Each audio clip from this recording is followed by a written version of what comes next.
What is happening with this man? At the beginning of last season, he was in MVP conversations, one of the brightest young stars in the league. Is that version of him really gone forever? Too often this season, we've seen him with nights like this. Whether it's due to injury or something else, all across the board, Tyrese Haliburton's numbers are down this season. Early last season, Tyrese Haliburton was playing with so much joy, so much passion, and so much poise. Who remembers this game in the in-season tournament against the Milwaukee Bucks when he took the league by storm? Last season, he averaged 20 points and 11 assists, and he looked like the game's brightest young point guard. Compare his point totals from last season to this season, down by 4 points per game. And his points coincide with everything else. His 2-point percentage down by 9%, and his threes an abysmal 28% from three. Some people are speculating he may be playing through a back injury, and maybe he is,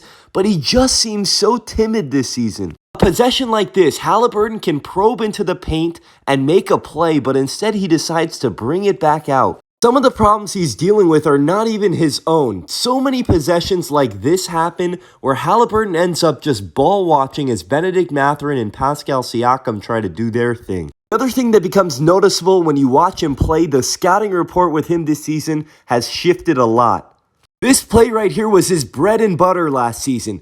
That pitch play that gets him going downhill into space. But nowadays when he runs this play, teams just load up in the paint and force him into making tough decisions. Look how many Houston Rockets are waiting for this dump-off pass, and that causes a turnover. Another way the scouting report with him has changed. Teams are spending entire possessions just face guarding him now, making him not effective at all in the half-court offense and leading to possessions like this. Here's another example of it. Watch what happens as soon as the ball goes into the basket. It's an immediate face guard. Don't let him get the ball and get ahead of steam. This is where the Pacers need to adjust from a coaching perspective. If teams are going to face guard him, allow him to be used more as a screener to get other guys going downhills and use his gravity like this.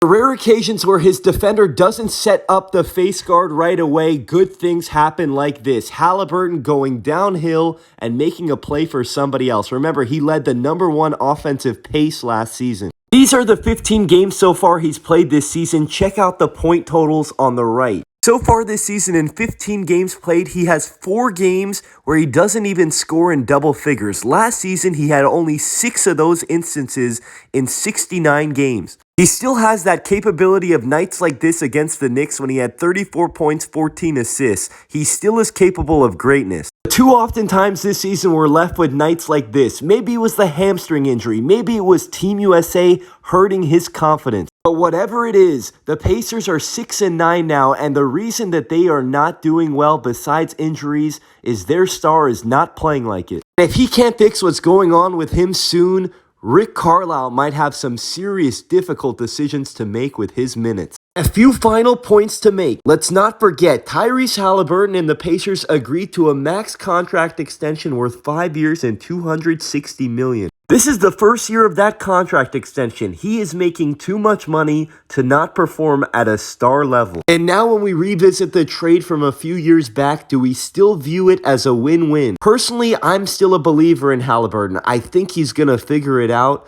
But what do you think? Is this still a win-win for both parties?